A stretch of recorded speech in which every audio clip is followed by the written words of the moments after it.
have happened that day. I could have gone back to Chicago and figured out what I was going to do and whether I was going to move to New York, or which I probably would have tried to do because I was more interested in theatre initially. But there was a William Morris agent there who said, if you move to New York, we'll represent you and put you on a trial basis, really. I was on parole for a while. And so I moved to New York. I packed up all my things within a couple of weeks, and I drove myself to New York and slept on somebody's floor for a while, and was waitressing for at least a year, and didn't get any work, and I kept auditioning and auditioning, and in one day I got 3 things. I hadn't gotten anything before that, and in one day I got 3 things. One was a Carol Churchill play, Mad Forest, which I desperately wanted to do, but the other meant that I could do 2 things and not just one, and so I did a small film, and I did this play called Absent Friends. Alan Ayckbourn on at the Manhattan Theatre Club, and so that was kind of. And then I went back to waitressing, and I remember I waitressed at this greasy health food restaurant, and had deep fried sushi. And I was serving this guy who was sitting in the corner, and he looked at me and he said, "Weren't you in that play?" I said, "Yes." And he said, "Didn't you get all these great reviews?" And I said, "Yes." And he said, "What are you doing here?" Nobody here would remember him was Errol Flynn. When I was a little boy, I used to love watching his movies, you know. Yeah. Very physical actor like yourself. Yeah, real good looking. Yeah. I don't have a tendency to chase things. But I hope, you know, I feel like I've only just got started in a way, even though I'm getting on in years. And you've just done a film called Boogie Woogie, which will be released shortly, and it's the first time I've seen you just being, and it's a straightforward. Did you see it? Have you seen it? It's a straight comedic role. I mean, you're so funny in the film, and that's a side that we haven't really seen yet. Well, what's odd is that a lot of the theatre that I've done has been comedic, has been British comedy, actually, most of it, and but I haven't done a lot of comedy and film, and I think it's very difficult for people to see that I might be able to, and so. But I mean, how do you prove that to people? The movie was hard. It was. If somebody said to me, "You want to make part 2?" I'd say, "No, thank you."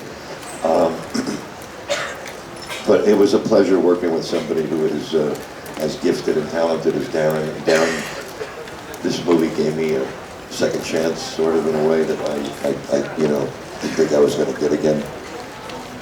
Hey, no talking in the front row, you. Get him the fuck out of here. You tell him! I mean, how did you, apart from the physical training, how did you prepare for the role? I'd like to discuss how you prepared. It was over about 7-8 month period of lifting weights, putting the weight on. Usually I would eat no more than 2 or 3 times a day. For the movie, I was eating 6 times a day. And then there was, I cheated a little bit, you know. Did you do a lot of research into the world of wrestling? Because it's quite a tremendous amount of research. And these guys are really big guys. And, 30 years ago, it was like a bunch of fat guys in Speedos. Looked like a whole bunch of Germans on vacation at Miami Beach. But nowadays, these guys are, they know all about nutrition and they stay in the gym.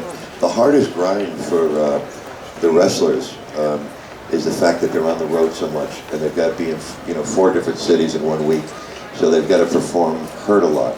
So what happens is I start with the pain pills and a little bit of booze, and then after 10 years go by, they have an addiction to some of them to the painkillers.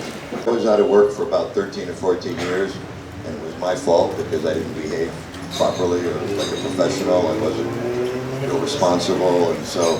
I'm the one who's responsible for fucking up my first part of my career, and I think my coming back really started earlier on with Robert Rodriguez in Sin City, and then with Tony Scott, and the wrestler kind of capped it all. And I think after being out of work for 10 years, I didn't think I was going to get another chance. Not really. I wasn't much of a big drinker back then. He got along better with my brother. because him and my brother would drink in the morning, and I would make my health food shake, and he would call me a pussy. Do you have an autograph?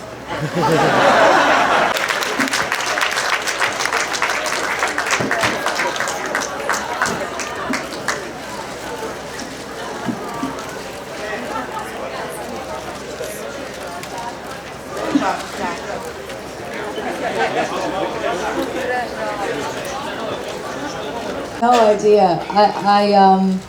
I don't know. It depends. Again, it kind of depends what comes. I'd love to continue to be able to work into my dotage, and I just have to assume that I will. You know what? There may be a certain point where I throw in the towel and say it's not worth it. I'm too old for this.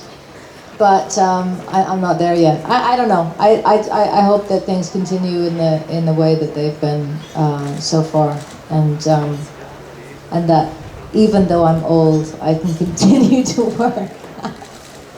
And I was a has-been for 12, 13 years, and you just feel terrible about yourself because you're not in control of it anymore. And then I just kept trying. I think what sports gave me is you learn to pick yourself up, to keep going and going and going, till the game's over. And for me, the game was not over, so I think sports gave me the kind of mindset to just keep moving, that I'm not dead yet. And you did do some very good performances during that time anyway. I mean, like Animal Factory. Yeah, but it wasn't. They weren't ready to take me back yet. Because I really fucked up. So I spent 13, 14, 15 years telling them all to kiss my ass, and